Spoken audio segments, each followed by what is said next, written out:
Every time we order something online, every time a supermarket shelf is stocked, every time goods move across the country, there is an invisible network working behind the scenes. Warehouses, distribution centers, logistics infrastructure.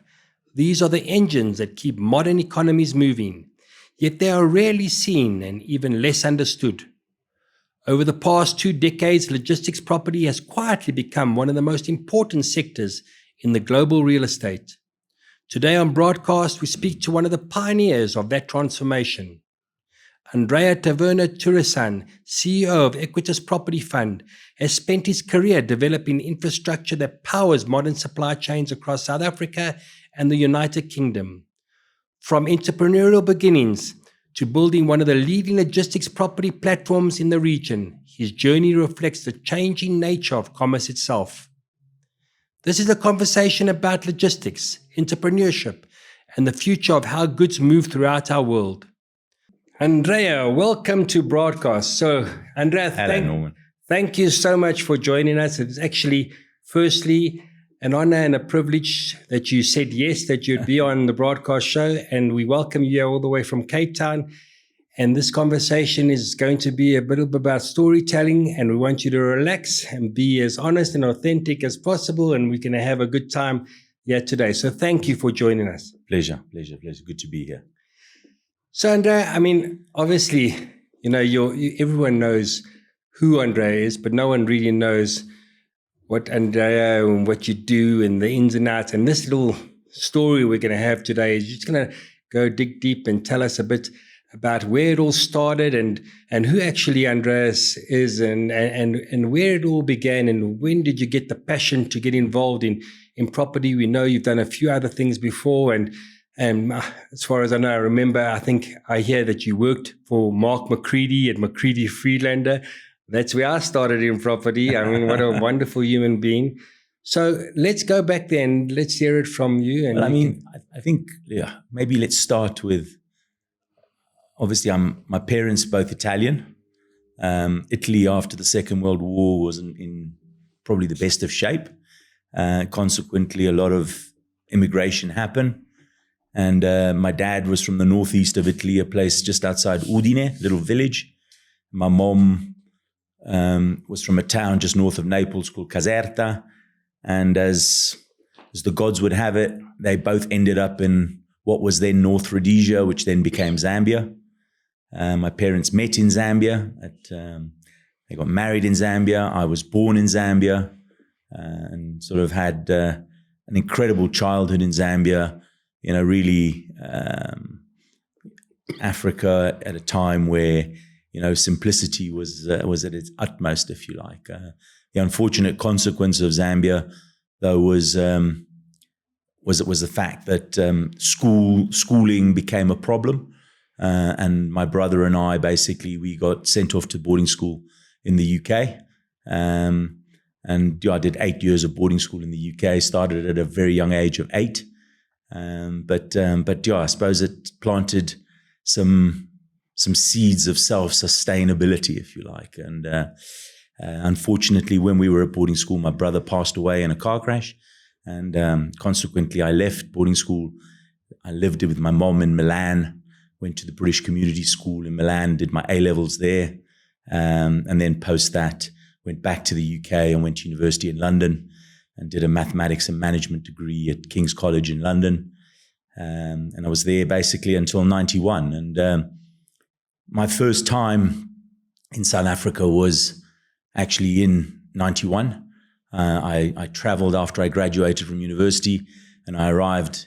I remember spending October of 1991 in Joburg with some Italian friends of family friends that lived in Joburg Joburg was bit big and overwhelming and didn't really, and apart from the Italian community that I knew, that was it. But then headed off to Cape Town and Cape Town was was an eye-opener, a beautiful city and an incredible time as well. And stayed there literally until February 1992 and then carried on with my travels. But now you arrived in 1991. I mean, that was just... But not to live. Yeah, but you arrived in a country that had just been the release of Nelson Mandela. That's it.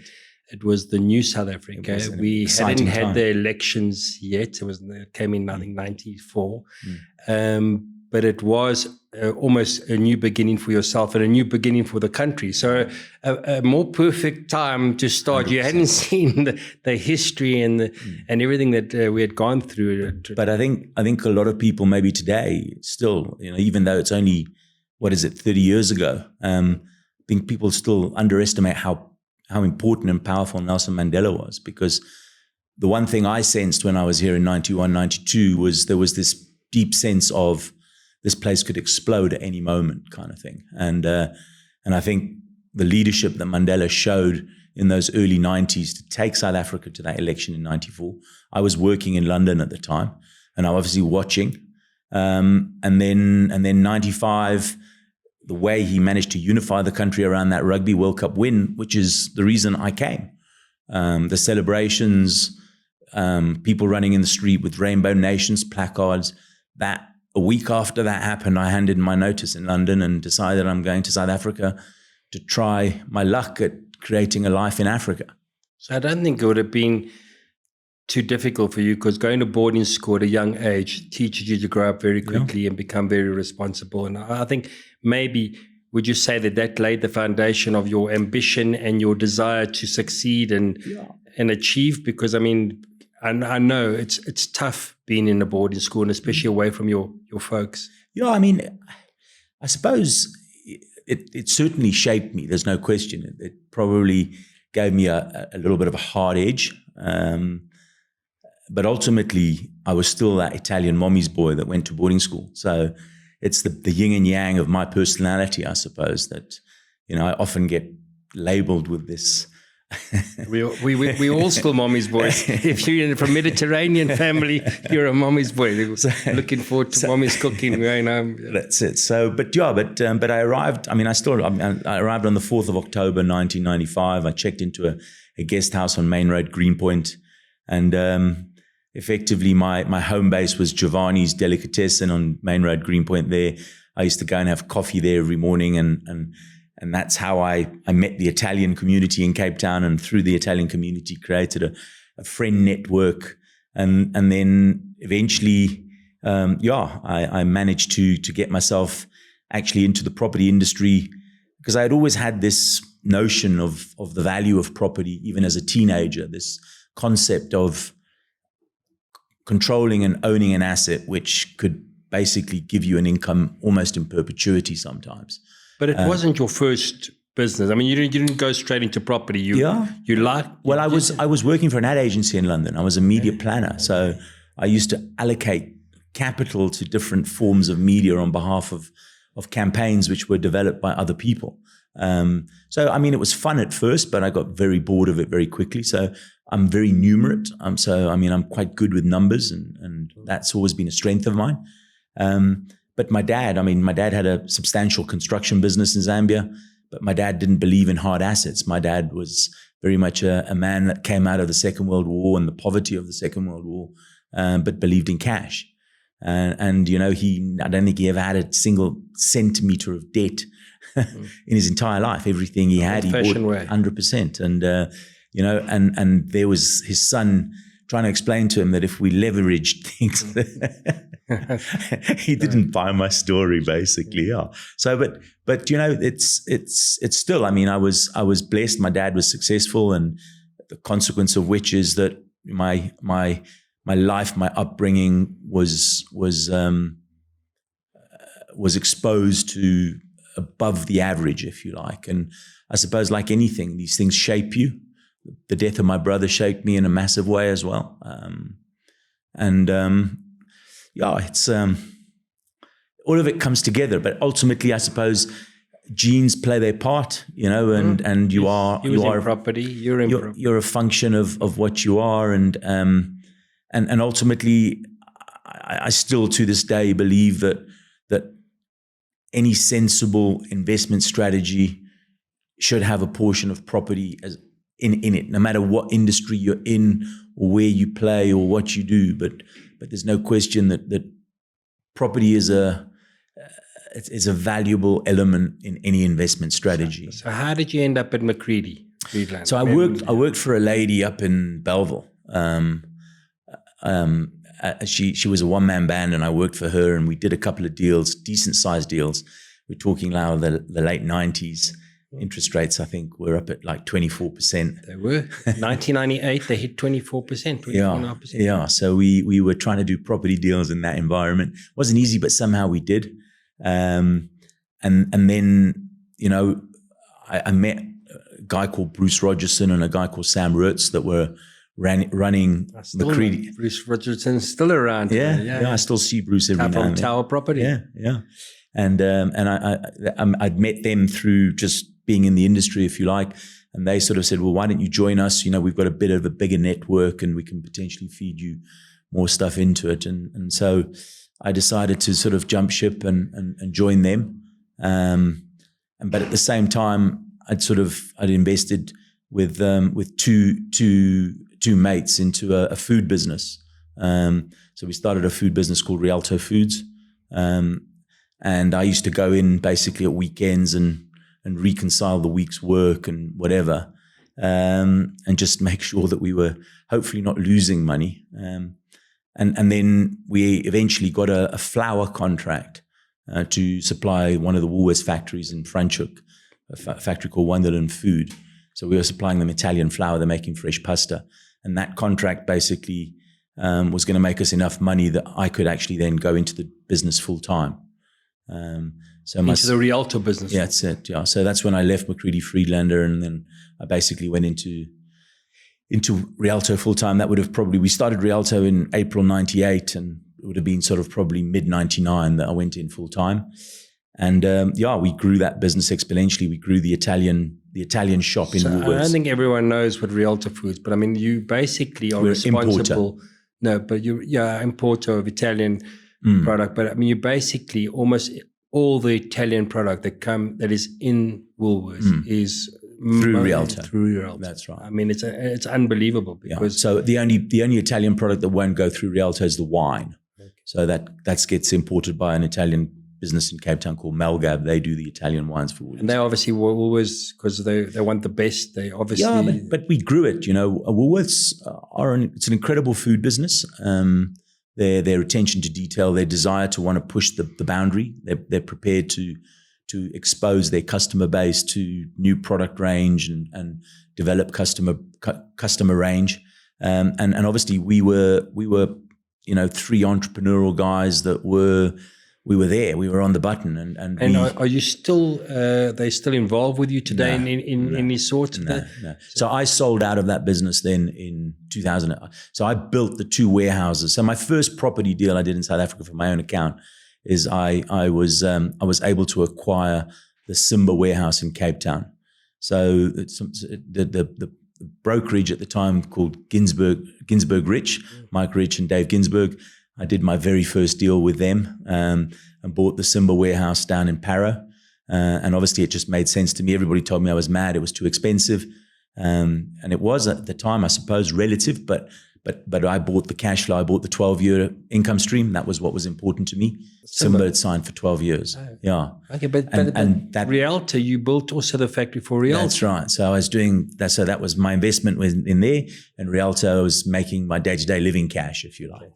And we built that business up nicely. And then in 2006, after I'd built the two warehouses, the Cape Town and Joburg warehouses for Rialto, I decided I wanted to go into developing and felt that I obviously leased it back to Rialto Foods. That's right. Yeah. But we owned it, all three of us. So whilst I sort of did the work and put the schemes together, it was an equitable partnership. Everything we did was just shared three ways. Built.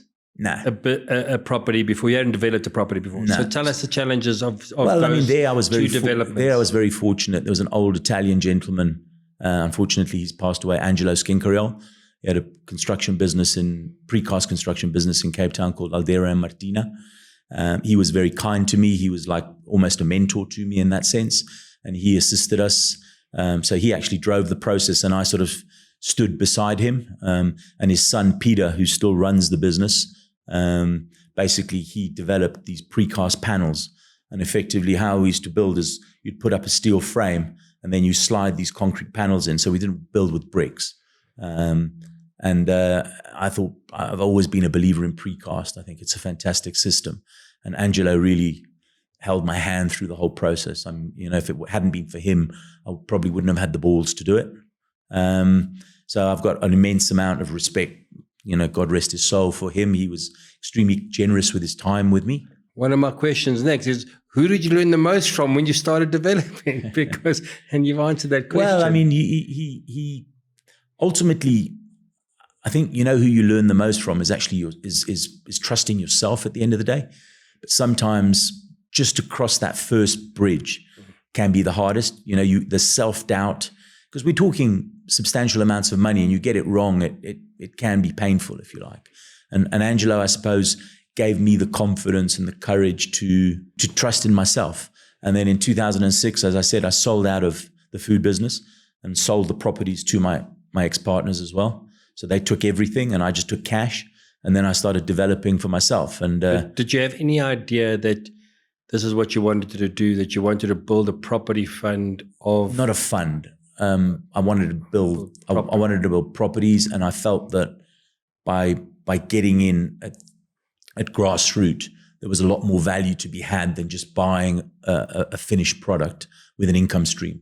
So I felt that the risk reward of effectively exposing yourself to bringing something out of the ground without a tenant was substantial enough that it warranted doing well. And I still remember my first warehouse I built was about 2,200 square meters after I'd left Rialto, and it was due for completion. Basically, we were going to finish it just before Christmas. With Christmas builders' leaves, we were going to be done. And in September of that year, I got the tenant. I snagged the tenant. He wanted a few changes made to the building for his business. But the other thing is he needed to have beneficial occupation on the 1st of December. So we had to accelerate the program by a couple of weeks. And to make matters more difficult is my foreman and a lot of my team, especially the bricklayers and the plumbers and the tilers, all the guys involved with the finishing, a lot of them were Muslim. And that year, Ramadan was in November. So it was. How did you deal with it? It was tough. I mean, obviously poured these oaks. I mean, I felt for them, and I can still remember how it was like, must have been one of the hottest Novembers on record as well. And these guys were coming to work at sort of fasting the whole day. And fasting the whole day, no water, nothing, in the sun. So it was remarkable, but we got there, so yeah. And so 2,200 was your first? 2000 was my first deal, which I bought. The size of 2,200. That was the first one. Built it, one tenant. I mean, yeah, my year one yield was about 19%. Any hiccups besides that? Obviously, the deadline. I was able to walk into as you're probably aware, in a warehouse, I'd say 80% of a warehouse is subcontracted out. So, a lot of it there's a floor specialist, there's a steel specialist, there's a sheeting specialist.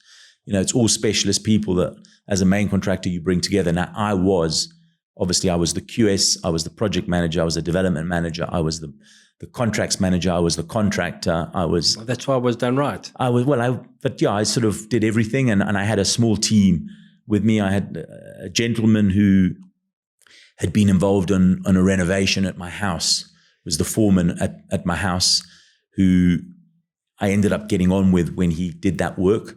He ended up falling out with his principal, and he phoned me up, as luck would have it. Looking for a job in May 2006. And I was about to start building effectively in June 2006. And so I said to him, well, why don't you join me? And the rest is history, kind of thing. Is he still with you today? Oh, there's an interesting story. I think we'll get to it a little bit later on when we talk Equites, I think. Okay. But yeah, so he was my foreman and obviously has been an integral part of my life ever since. And we put it up, and we obviously did extremely well. Obviously, because I'd sold out of Rialto, I did everything for cash.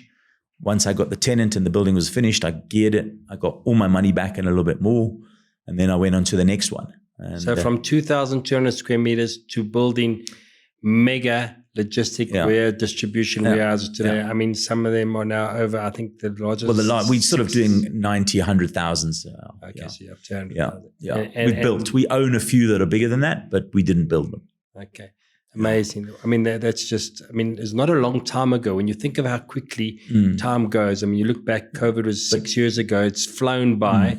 It's not a long time ago. Believe it or not, the most daunting one was from number 1 to number 2. So number 2, all of a sudden, we're talking now 2007, 2008, property is flying in South Africa.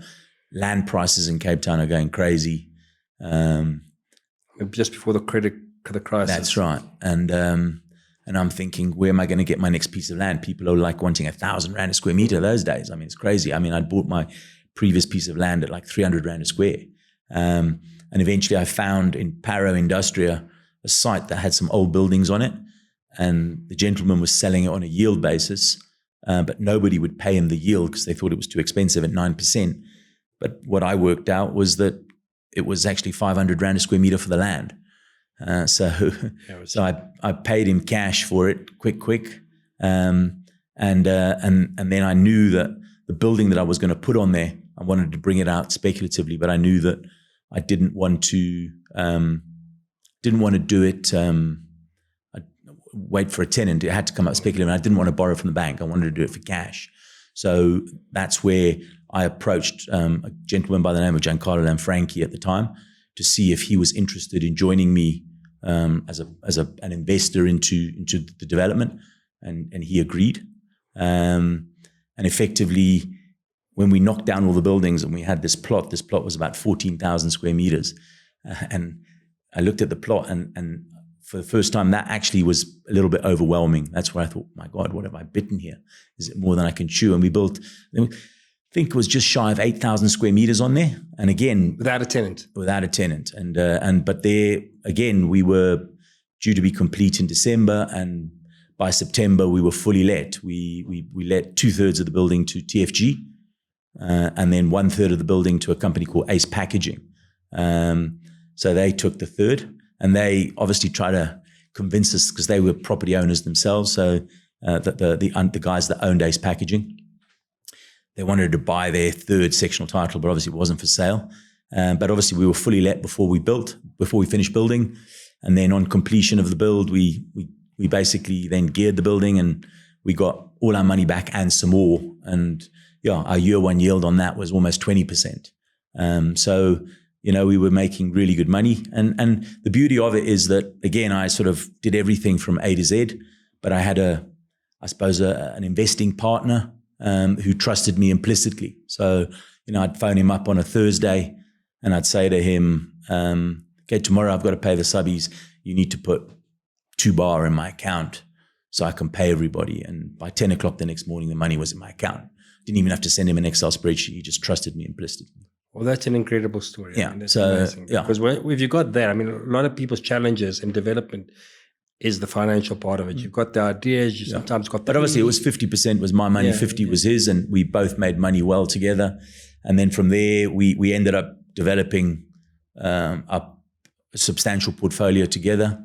So you would say maybe a little bit of, obviously you got a tenant just before, maybe a little bit of luck, but also I think the demand in Cape Town was starting to accelerate. Yeah. But also I think the product that we were putting up was already, it wasn't, if you went to Cape Town, you saw the average stuff that was coming out the ground. And in Paro as well, or old buildings.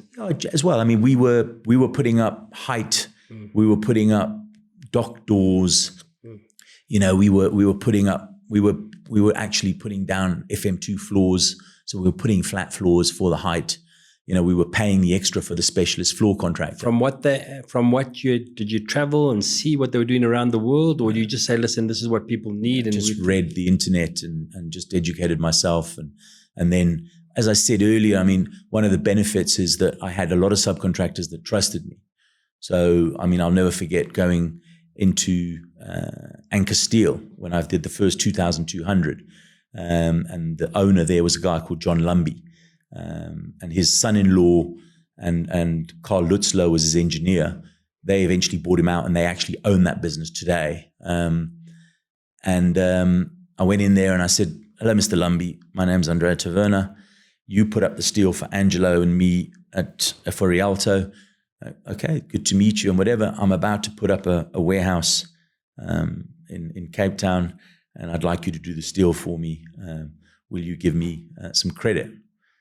And he looked me in the eye, he shook my hand, he says, I'm going to trust you. And he gave me the credit, and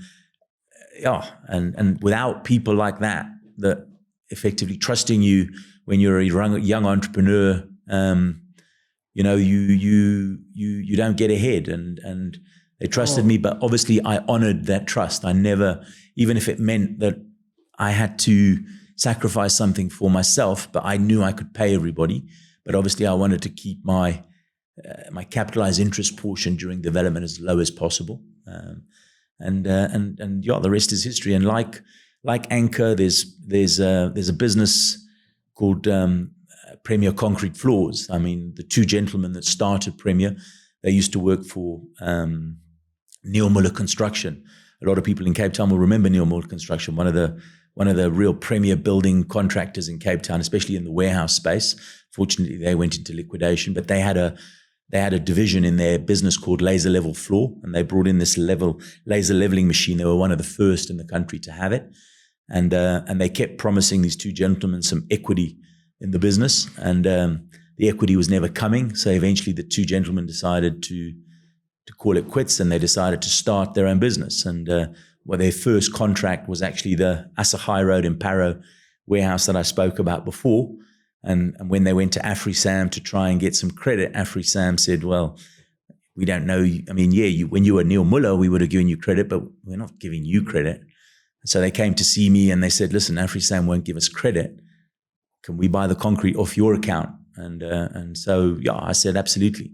And, and that's how a relationship is born. And today Premier is one of 2 or 3 contractors that we still use at Equites, and they're one of the finest sort of specialist floor contractors in the country.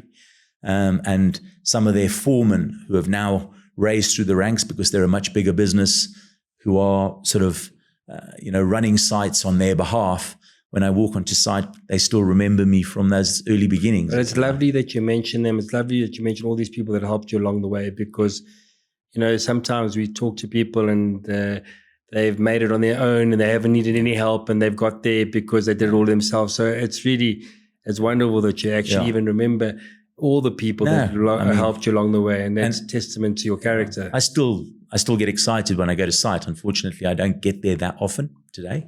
My work and the role that I fulfill in the business means that I obviously have other challenges, and I've created a magnificent development team at Equites. I mean, some real powerhouses in there, and some historic powerhouses that have come through the system and have gone on, because of their own ambition and their desires. And, we had our 10-year party a couple of years ago, and there were at least 3 or 4 people that no longer work for Equites that phoned up and asked if they could come to the party, because they loved their time at Equites, and Equites was a special time in their journey. So, I think the value systems of everything, we're in business to make money, but there is a human element to it all at the end of the day.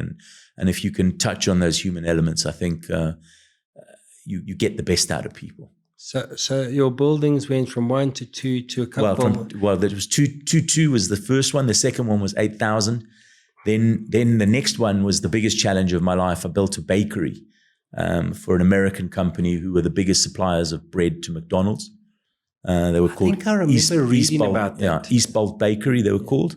They're now called Bimbos. They've been bought out by a Mexican private equity firm. I think they're Mexican. They may be Brazilian, but anyway, whatever. But Bimbo's Bakery now is the biggest producer of bread, I think, in the world, or there's some big accolade behind them.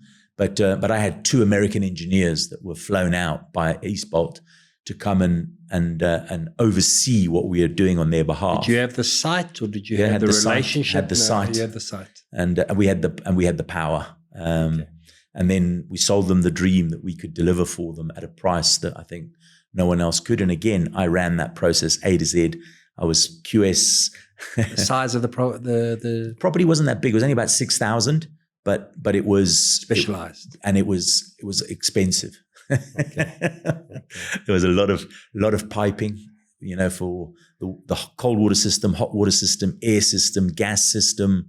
There were lots of systems going on there. And then obviously all the proofing plant had to come in, and we had to build a special room for it. Then it had to be pressurized so that the dust wouldn't rise. It would come to the ground so they could clean it. So this any hiccups on that development? Well, the hiccups. I mean, the two American engineers, I'll be honest with you, they were a challenge. Like everything. I mean, I suppose tongue in cheek.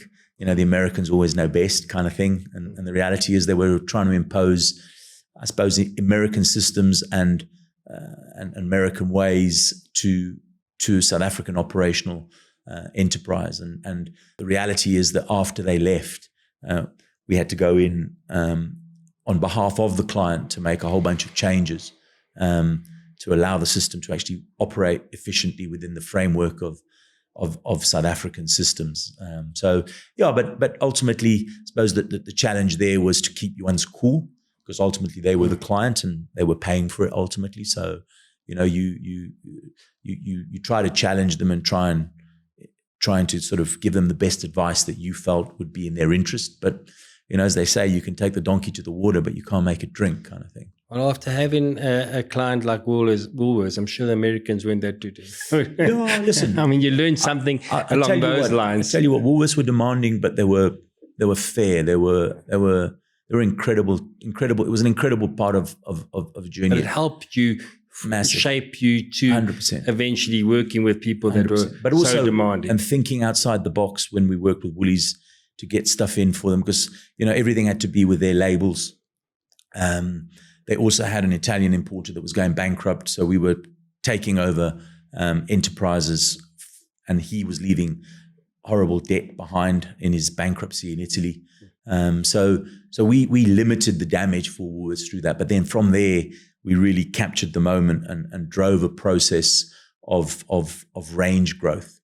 So I mean, weird things people won't even realize, but there was a period where you had these tiramisus in the fridge at Woolworths. Oh. And they were basically made in a factory just outside Varese, north of Milan, in a factory called Ameno 28, which is basically at minus 28. Minus 28 is where everything is supposed to freeze for food.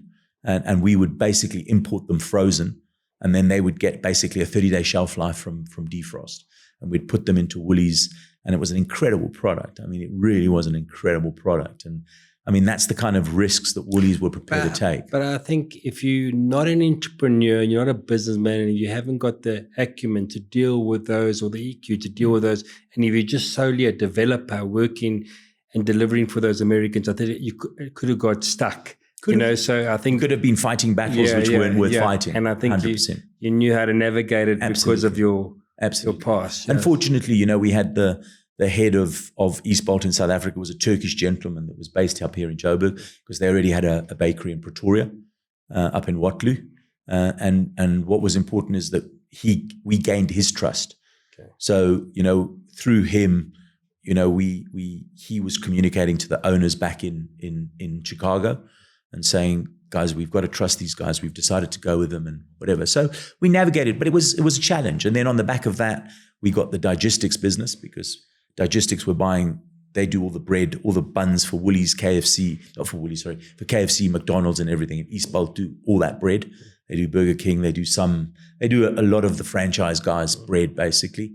And obviously they were buying their bread for the Western Cape at the time from Paarl, from Bokomo, or from one of the bakeries up there. But obviously the double handling of the bread, from bringing it from Paarl to their warehouse at the airport and then going to stores, was obviously adding a layer of cost to the bun. By putting the bread right next door to the distribution facility going to stores, it took, at the time, I stand to be corrected, but I think it took something like 15 cents off the cost of a bun, which was enormous at the time.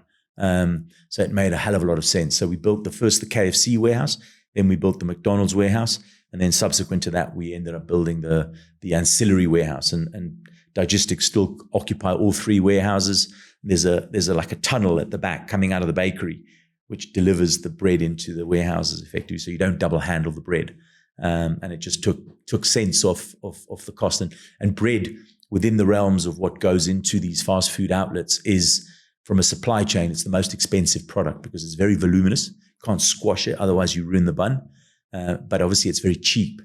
So it occupies a lot of space in a truck, but obviously it doesn't doesn't generate much revenue. Whereas a beef patty, you can imagine, it's small like this, but it's expensive. So that was the challenge, and that's obviously where then I started sort of really getting my head around understanding and wanting to understand supply chain in the business. So the light bulb moment, you're saying, you know what, I mean, actually, I've got a few warehouses now. We've done this, and we've got something.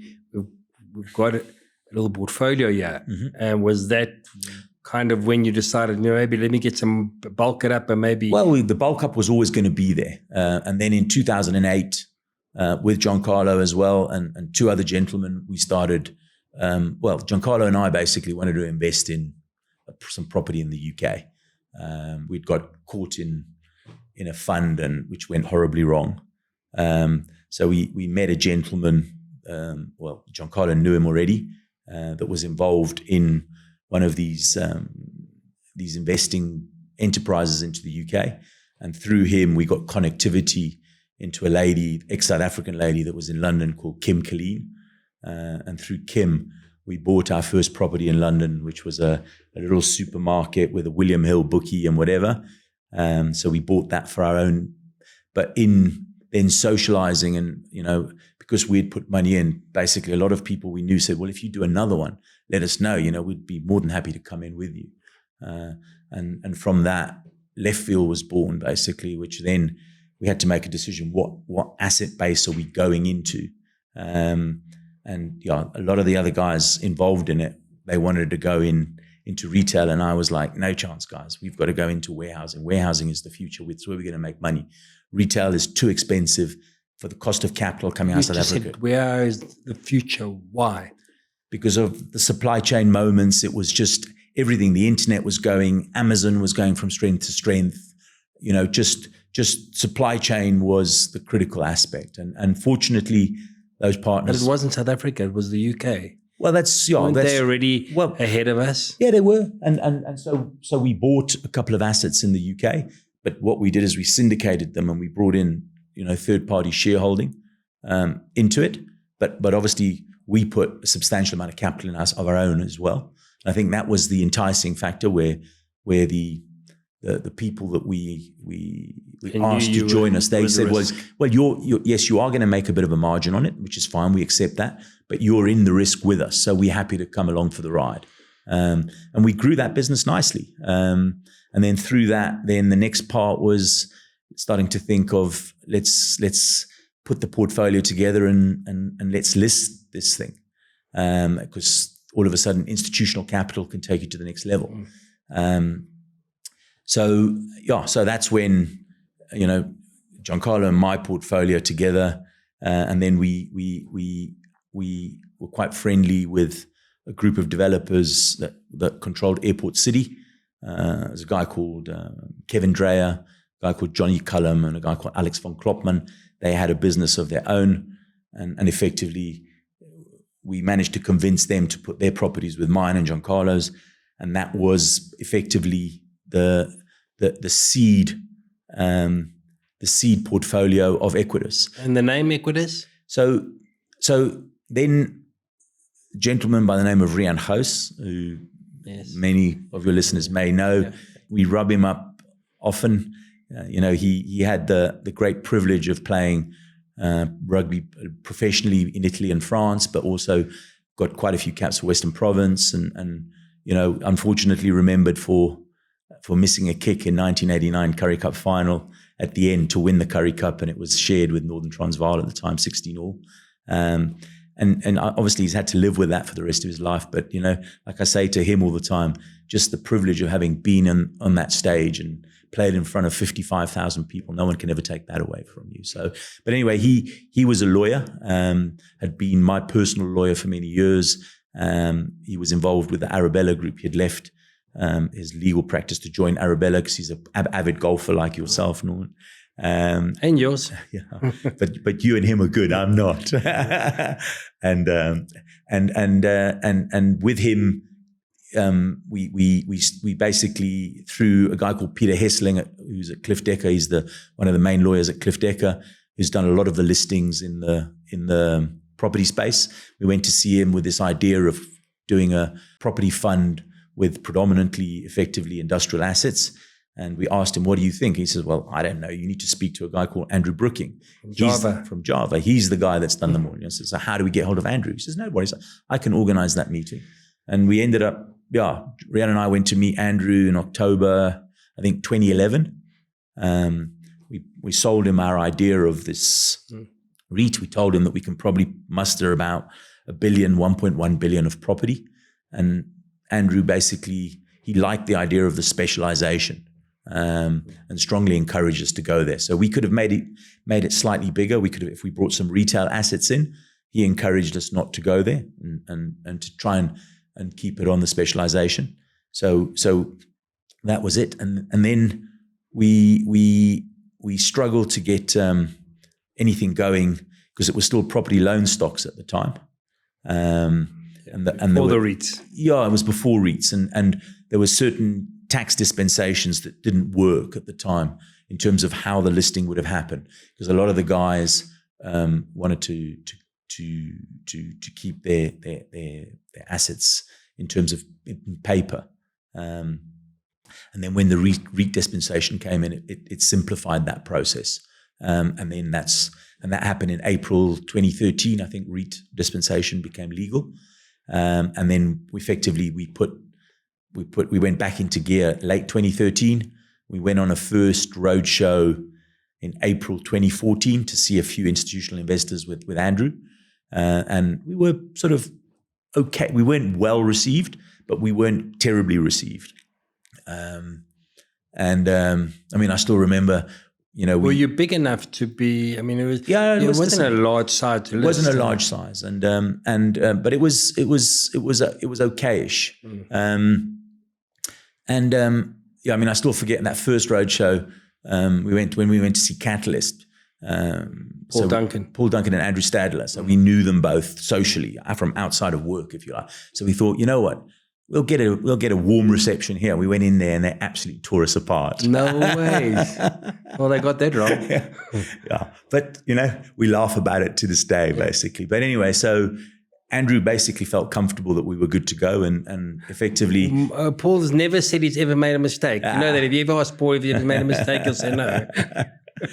But and then we went on the formal roadshow in June.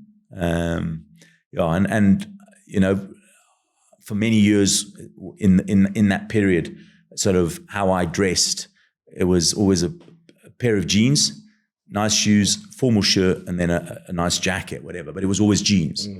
So we were on the roadshow and we were going to see, what's his name? Tell me the institution. No, not institution, private. They own, the two brothers, they own a chunk of Century City. Ellerines, that's it. We're going to see Eric Ellerine, that's it, yeah. So we finished the day and it's about 5:30 and we're seeing Eric the next morning at 8:00. And Andrew says to me, Andrea, if we're going to see Eric tomorrow, my suggestion is you've got to go and get a pair of trousers. If you walk in there with jeans, I can tell you that there's no point even going. You might as well just cancel the meeting.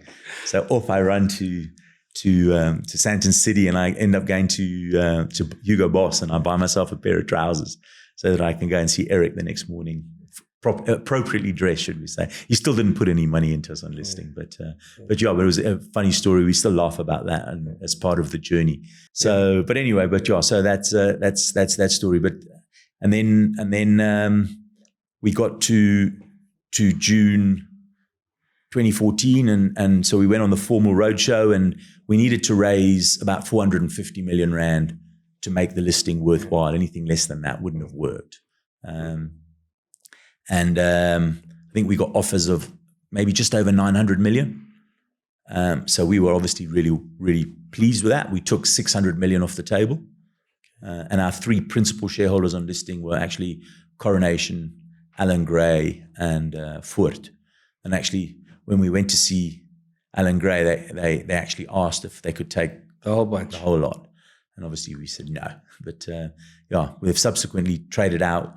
We tried to get them to trade in the last year when we felt that the value play was there after we got hit quite badly in terms of share price, when the interest rates sort of rose dramatically in 2020, late 22, 23.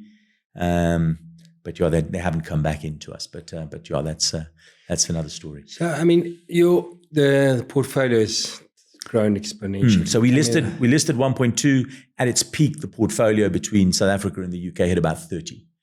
It's subsequently come off because we have sold off some assets, and obviously we're sitting at a decent loan to value, and obviously some of the values, especially in the UK, the values did come off.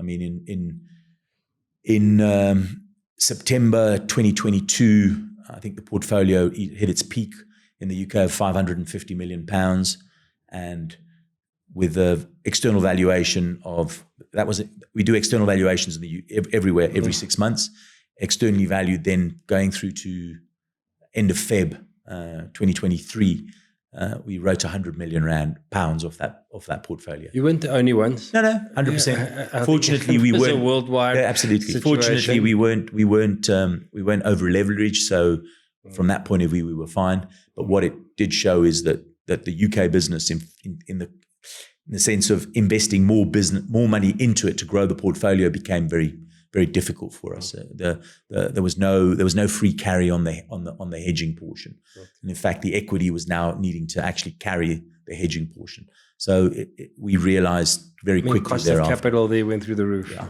absolutely. Yeah. Yeah. So ultimately we managed what we had, and we were hoping that interest rates would stay there for a while and then come off, and then we could re-enter. And because we were involved in the joint venture with Newlands, which was a development company, we felt we could bring stuff on slightly cheaper than in buying it in the market. But obviously interest rates didn't come off quickly enough. And then obviously, as is publicly known now, we've made the decision that we will, in a non-dramatic way, exit the UK at the appropriate time, which we are slowly doing as we speak. But I mean, South Africa has seen tremendous growth in your sector. 100%. I mean, it's been robust. It's been robust through COVID. It was robust before COVID. It was, I mean, I COVID remember was great for us. Your NAV, I mean, was trading at a our share price, far greater than the actual. I mean, we did the last capital raise before the interest rate debacle. We did it at about a 35% premium to NAV. Yeah. So it was, there's no question. I mean, I go on a cycle tour with a whole bunch of property guys. We do it every year in October. And over the years, they started to tease me. They used to call me Tailwind Taverna. I knew nothing about property. I just benefited from the tailwinds. Yeah. But you've done some nice deals. I mean, the ShopRite deal, Tiger Brands deal. Listen, ShopRite, I think technically was a game changer at the appropriate time. We got a lot of criticism because a lot of people felt that we potentially overpaid for it. But I mean, obviously I don't want to say we underpaid for it, because in the next negotiation with ShopRite, they'll squeeze me because, ShopRite. But the whale there, extends to 4, I think. And what people don't understand is, yes, we did deals at 7.5% with 20-year leases. Then we did development deals at 7.8%, and then also at 7.85%. But, when you've got 5 years of escalation for 20 years untouched, what that also did is it allowed us then to go into the debt capital markets, and we started raising money at, we raised money in the debt cap 2 notches above our rating. There's no one raises money in the South African debt capital markets cheaper than us. So every time someone beats us, then when we go into the next one, we beat them. And so we're always pushing that boundary of cheapness in terms of. And it's mainly because of the whale. Well, I think so. I think ultimately predictable. Yeah, I think one of our biggest shareholders is invested in us. They see us as a bond proxy. So with a sort of hypothetical 5-6% distribution growth per annum, with a bit of capital growth in that laid into that, and the safety of knowing that we are, always going to be very close to 100% let. So that's the safety that we give. I mean, we're not a fund, I think, that will give you 20% distribution growth. We're not in that market. Our market is very much at the top end of the market. It's the blue chip stuff. It's customers that are effectively embracing the supply chain revolution, and I call it the revolution because ultimately, if you look at what ShopRite have done since 95, let's say, I think maybe a little bit before, but I think I stand to be corrected. But from what my understanding of it is that in the early 90s, Well, Shoprite was sold for a rand, I think. No, that was the OK. Oh, was it the OK? Okay. South African brewery sold that to Shoprite for a rand. But they took on all that. But what Shoprite did, I think, is in the early 90s, what's he called? Whitey Basson. He had a supply chain executive there called Fortizilios, a Greek gentleman who was there for 25, maybe 30 years. He was probably the only Greek amongst all the Afrikaners there. But they went to America, I think, and they saw supply chain in action, and they came back and they built, obviously, the first thing in Brackenfell, and then they built the big one up here in Centurion. And off the back of that, what supply chain was able to give them, and then they pushed the envelope. They built Canelands. So it's efficiency and time and all those kind of things that come with it. But and cutting. How far behind are we in South Africa, and where do you see the progress? I think the big difference. Yeah, the big difference is that obviously in Europe, labor is very expensive, and so what you've seen in Europe is you've seen a lot of not all, but a lot of organizations investing in technology. So taking it to the level where you exclude human interface in the process. A lot of it's done by technology, So you'll see, dark warehouses. I mean, I went to Logimat, which is the biggest supply chain fair in the world in Stuttgart. About 2-3 years ago, we had the Shoprite guys with us and a couple of industrial engineers and whatever. And we had the pleasure of being taken, forget the name of the supermarket chain, but we were taken to their distribution facility just outside Stuttgart. No people. And literally, I mean, so just to give you some context, the Centurion facility that Shoprite had pushed out twice the amount of product that this facility did. The Centurion facility, I think, is 165,000 square meters. This facility was 35,000 square meters, obviously very high. It was a dark warehouse. I stand to be corrected, but the Centurion facility, I'm speaking on memory now, so I may be slightly, but I think the Centurion facility was operating with 3,000 people over 3 shifts. This facility was operating with 110 people over 3 shifts. Everything was basically done by automation effectively. And they were pushing up 50% of the product that the Centurion facility was. So I'm not going to say, do you think we're going to get there? Obviously, it's coming our way. We're going to get there. I think the big challenge that we've got in South Africa, obviously, is that we do have a massive population that does need jobs. And I think an element of technology will come in, but to that level, I don't see that coming anytime soon. I think labor costs would need to go. I stand to be corrected. I think the cost of labor in Europe, the average cost of labor in Europe in one of these facilities, once you put in all the contributions and everything for the employer, was about 40,000 euros. Whereas in South Africa, once you add all those things, I think at a Shoprite level, it probably sits at about 9,000 euros. So you can see there's still a big divergence in that cost of labor, which needs to be bridged. And I'm not saying we won't get there eventually, but I think we're still some way away. I mean, I think the investment in that level of technology in SA is probably not high priority. I mean, we're seeing technology, but it's more in the conveyor belt, in picking systems, in barcode technology, in scanning technology to speed up process, and also in improving accuracy of getting orders out there. Sometimes when you do it totally with manual, then unfortunately, human error. But it's still very cheap here in South Africa when it comes to relative. Yeah, I know relative, but I'm saying if you've got an international company, you like a distribution to Africa, and you'd like to and be centralized. I mean, to have your logistics warehouse based, it's quite convenient because 100%. Of the cost of anything around the world is far greater. Yeah, but obviously, land prices are cheaper here. Building prices are slightly cheaper.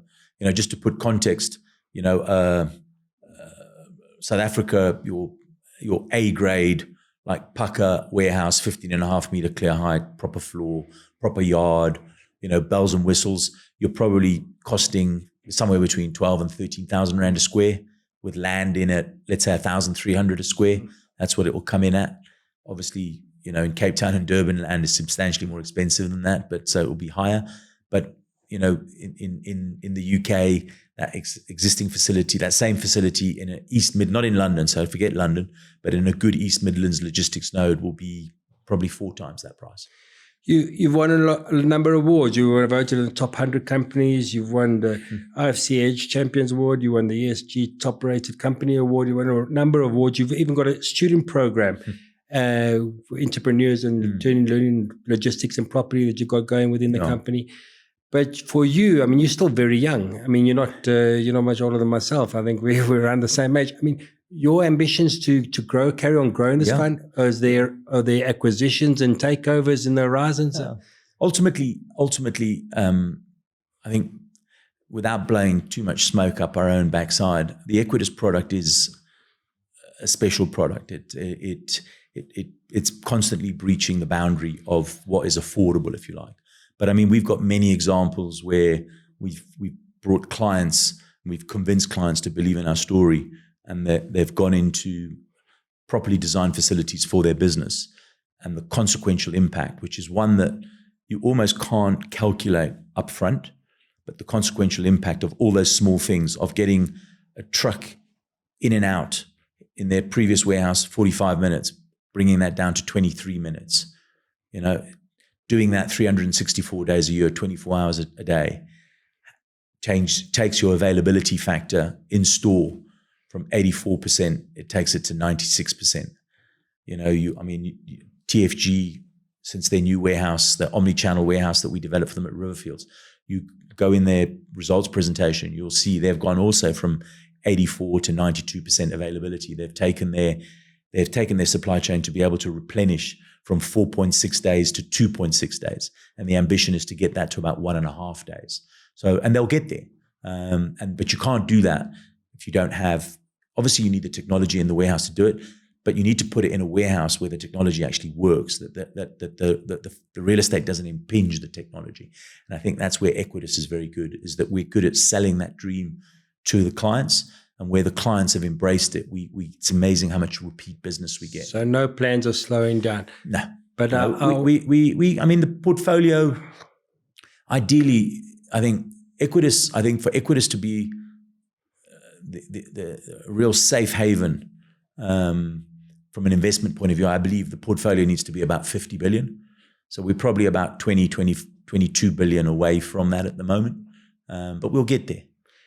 And I mean, the story we had, Mike from Spear, the podcast, he specialized in an area, demographically specialized, and they've done exceptionally well. I mean, now they've just listed, they've been upgraded, and you specialize in logistics. I mean, it's working. So I think as we go into the modern era of property, where before everyone used to buy almost everything, the art of specialization and focus and getting exactly what you want out of every kind of cent for your client is obviously working.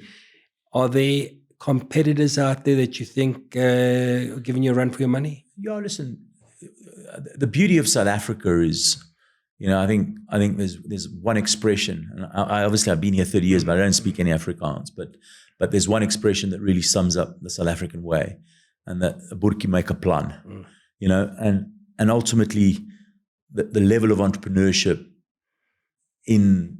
obviously I've been exposed to it in the property industry, the private enterprises, from, George DeCosta at Improvon, from Doug Ross at JT Ross. Collins Group. Yeah, the Collins brothers to the Zemprop boys, and then in the listed space, obviously Fortress is probably our biggest competitor. I think in the logistics side, Growth Point and Redefine play a little bit in it, but their focus is not 100% there, if you like. So, Fortress would probably be a much bigger competitor to us than them, but still a competitor. And you can't be everywhere. So, you also, the amount of land you can hold on balance sheet is what it is. And, you don't want to be sitting on too much of it. So there's a lot of good operators out there, a lot of guys that can sell the story well, have got the ability to operate at the highest level. So, we can't sort of sit on our laurels, and what's amazing about Equites is that we have this culture of wanting to promote from within. So you spoke about the the VAC week work thing that we do. We did a lot of internships, 6-month internships for various kids coming out of the property studies thing, and then out of that we employed a few of the youngsters, and then these youngsters, what they were telling us is that we go and do these degrees in property studies, but when we come to an Equites and it's like, you've learned nothing. Well, not nothing. Well, they've learned nothing in academics. I mean, but you've got no concept of what a REIT actually is. It's just completely. And all the different facets of, you can work in property, but you don't necessarily have to be on site. You can be in finance, you can be in property management, you can be in billings. There's lots of different facets to it, which I think from an educational point of view, they don't get exposed to. So I sit on the Equites advisory board for an engineering faculty for the properties, and property studies sits there, and we get access to a number of these students that have just graduated, and shame, they're academics and some of the most intelligent students that you've ever come across, but bring them into the real world and the world of business and the world of property, they know nothing, and it's unbelievable. Some of them they get going very quickly, But out of those kids though that we've employed, they then said, why don't we develop a program and get the kids in here for a week, and every department presents to them, and we show them what being a REIT is all about, and off the back of that, that's how this VAC week thing started. We do a week in Cape Town, normally in the July holidays, and then we do the week in Joburg, which is normally the January holidays. And when we started, it was only Cape Town, and I think we can take 8. We can take 8 kids. We never had that opportunity when we were going through it. But eight kids, we only had 14 applications. Okay, so it was very limited. No one really knew about it. As a consequence of the marketing and the sponsorships that we've done into the various universities, I mean, I think the one that we did in Joburg, now we had 8 kids, but I think we had 68 applications. And we had some seriously smart kids there. I mean, last year in July, we had, the crew that came out of UCT were properly next level. And we're just seeing, we've noticed that the caliber of student that we're getting coming through is certainly improved. And obviously we're working with WITS and with UCT. We sponsor an award for the best third year student, and we pay for their honors fees and their year. So we give back. It's important to bring these youngsters through the system and just give them a bit of an eye opener, if you like. No, absolutely. Yeah.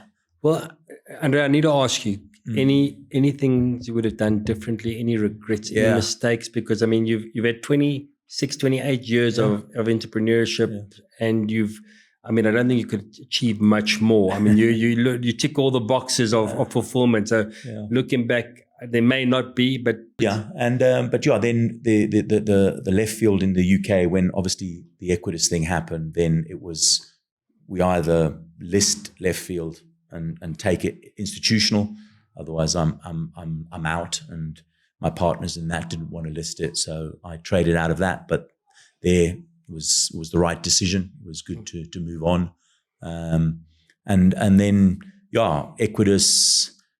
It's been a hell of a journey. It's personally, I've grown. I had the really good fortune that my chairman allowed me to go and do the AMP program at Harvard in 2019.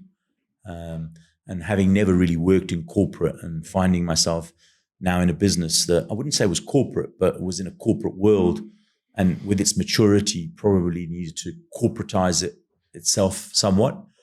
And I suppose you've done that well. What I needed to do was, but have the confidence to allow it to go there and not feel that I was losing control. And I think that course, when I went on that course, and the people I was exposed to, some of which remain friends to this day, it gave me the confidence in myself to actually cross that divide. And listen, every now and then, I go back to wanting to be that, control everything. Hands-on entrepreneur. But the reality is our business has become too big, firstly. And then secondly, the caliber of human talent that we've got in our business is such now that if I can't trust in them, they won't work for me. Basically, they can go and get work wherever they want. That's how talented they are. They choose to be at Equites because we've provided a platform for them to grow, be successful in their own right, but also to allow us to push those boundaries in everything we do, be it in treasury, be it in how we... Well, that's the culture you create. Yeah, ESG also, what we're doing with ESG, I think the ratings are coming out now, but I stand to believe that we are going to be number one in South Africa now, where Redefine have been. So it looks like we may have jumped them, which obviously we're very proud of, because Redefine have done an amazing job in ESG themselves. They've been very good at it. So for us to be recognized at that level, I think speaks to my ESG team and what we're doing internally and how we're pushing those boundaries, but also the organizations that we're working with and encouraging to work with us. And when we go in, it's not just about rands per square meter. It's talking to them on what are the deliverables. What if we do this to your business? How can we get delivery times out quicker? How can we ensure that if you've got to get 500... It's a science. It's a science. If we've got to get 500 deliveries out today, how do we make that happen? What do we have to do to get 500 deliveries out the door? There's no point building a building that can only give you 300. Well, those youngsters are learning quick and fast, and they've got all the tech. The other thing I would like to sort of also bring, and it sort of, we spoke about it earlier, is that obviously when we listed, then I had no need for my construction company, if you like, anymore. Yeah. And so we were able to basically consolidate that team around the gentleman that I spoke about. His name's Munir Damon. We were managed to consolidate around him. He created a construction company called Damon & Sons. And whilst he had all the competencies on site, he knew how to build. Did he know how to run a business? Did he know how to tender for work in a way that he would make money? And the answer to that question was no. And so we basically built a team around him and assisted him in building that team. His office is still in our office, and he's gone on to be a massive success. He's starting to get work outside of the ambit of just Equites. He's built some stuff for TFG. He's done a couple of private builds. And are you involved in their business? Absolutely not. No, I'm just very proud of it, because I'm very proud of his ability. He's a average Joe out of Grassy Park that had matric, basically, and how he has been able to transform his life, but also able to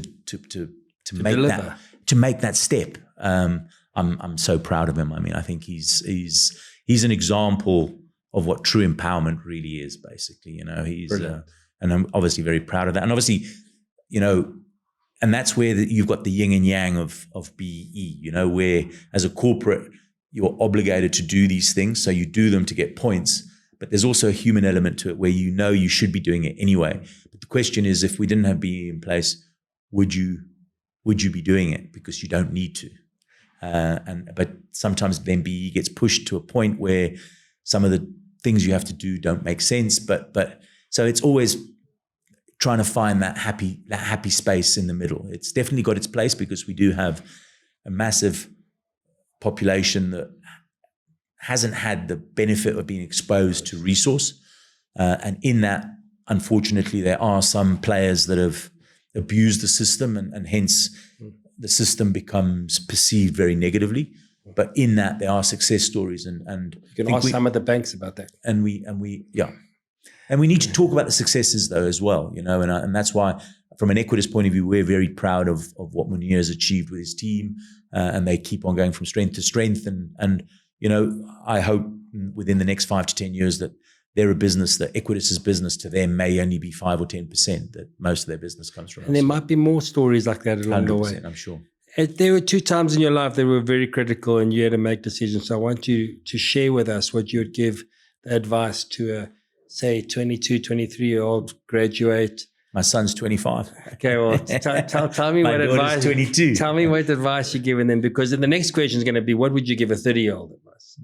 So. Yeah, the advice I would give is, too many people, and I think getting a university degree, whilst it may not be useful in terms of what it teaches you, what it does though is firstly, it gives you a time in your life where I think you can let your hair down and really enjoy, and probably for the first time for a lot of people, it's leave home.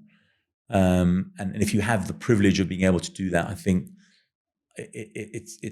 it is definitely a fantastic time in your life. Okay, so I think that's an important part of the privilege of being able to afford or be able to go to university, because it is a privilege. Not everybody gets to go. Okay, so that's that part. I think too many people think that what they're learning at university is going to educate them to the extent that they're going to walk in tomorrow morning and they're going to be whatever they're going to be. And yeah, there's the odd genius, the Elon Musk, the Zuckerberg and whatever. But, that is exception. Okay. Most of us effectively, the advice I would get is get your degree. Okay. And just get yourself employed. Get yourself into doing something where you're learning. And even if it's not what you want to do, it's okay. But don't leave after 6 months. Tough it out at least for a year, 18 months before you go on to the next. And going on to the next whilst you're an employee is so much easier than looking for work when you don't have a job. So my recommendation would be that. A lot of people, they go from doing a bachelor's straight into a master's, and they come out of their master's thinking that they're geniuses. Again, my recommendation is, I think if you have the ability and the privilege to be able to do a master's, absolutely do it. But my recommendation is go and work first. Work for 2 to 3 years, just get some real life exposure, and then go and do your master's. I think you'll get so much more out of it because your perspectives will be completely changed. So that would be my second piece of advice. And then as a 30-year-old, once you've got a master's and going to do it. Get uncomfortable again. 100%. And don't, ultimately at the end of the day, if it was easy, everybody would do it. That's the ultimate. And I think that's what people get scared of, getting uncomfortable again. 100%. And I think it's a very European thing is to be ashamed of failure, whereas the Americans, I feel somehow they see failure as just a stepping stone to my eventual success. Yeah. And I think that's the attitude you need to have is that, yes, if you fail once, it's fine. Get back on the horse and go again and never lose confidence in yourself. I think ultimately, sometimes if you're too clever, you end up needing to have the spreadsheet that shows you the result. And if there's just one element of risk in there, the spreadsheet doesn't look so good and you decide, no, I'm not going to do it. So sometimes I find that to be an entrepreneur, you need to be a little bit dumb. You can't see. It's like playing golf. The first time you play a golf course, you don't see all the trouble. Then you play it again, you see where all the trouble is, and it becomes more difficult. And ultimately, there'll be mistakes along the way, but you don't have to get everything 100% right. You just got to get more right than wrong. And sometimes, you do need luck. There's no question. I mean, my Rialto days, we were lucky. We were there at the right time. Existing importer had messed up his business and we just happened to be there and we provided a solution for a client that needed a solution in that moment. And we were successful in providing the solution. So why would they go anywhere else? And we just built on that. Same thing, with us, the Equites way. It's about providing solutions for clients in a way that we are an integral part of transforming. They're not the only part. So I don't want to be this, but like when you build a house, the first thing you do is foundations. Okay. And in those foundations, you need to make 3 or 4 critical decisions. Real estate is one of those critical decisions. And too many people, when we say to them, it's, let's say 90 rand a square meter, say, but I can get that building for 60 rand a square meter. Say, but if you go and operate in that building, your operational inefficiencies will be worth 200 rand a square meter. And so you're actually paying 260 rand a square meter without actually realizing it. My 90 rand is cheap. But our challenge is to sell that dream. And sometimes, you've done a good job up until now selling that dream. Listen, Andrea, it's been an unbelievable story. I mean, it's incredible. I mean, just, the last 28 years, what you've told us now, it's a lifetime of zero to an absolute, I don't want to say, but a hero for a lot of people out there. No, I mean, I'm just telling you, everyone looks up to you. Thank you. Possibly the top fund you've, and certainly in logistics, you've shown it, you've delivered, and you're going to continue to deliver. We like to thank you for being here. And I would like to, in closing, obviously thank South Africa. It embraced me as an immigrant 30 years ago. And yes, I brought a level of skill and I brought a level of audacity, and it's been extremely kind to me. And for that, I will always have a special place. I'm still Italian, but I have a special. South Africa's definitely got a very special, very, very special place in my heart. Thank you, Andrea. It's been an absolute privilege and pleasure for having you here. And thank you for sharing your wonderful story with us. Thank you. And all the best to you and your team at Equites and everyone that has helped you along the journey and the future. We wish you all the very best. Thank you. I'm Norman Raad, and see you on the next one. And please don't forget to like, comment, and subscribe to our channel. Cheers for now.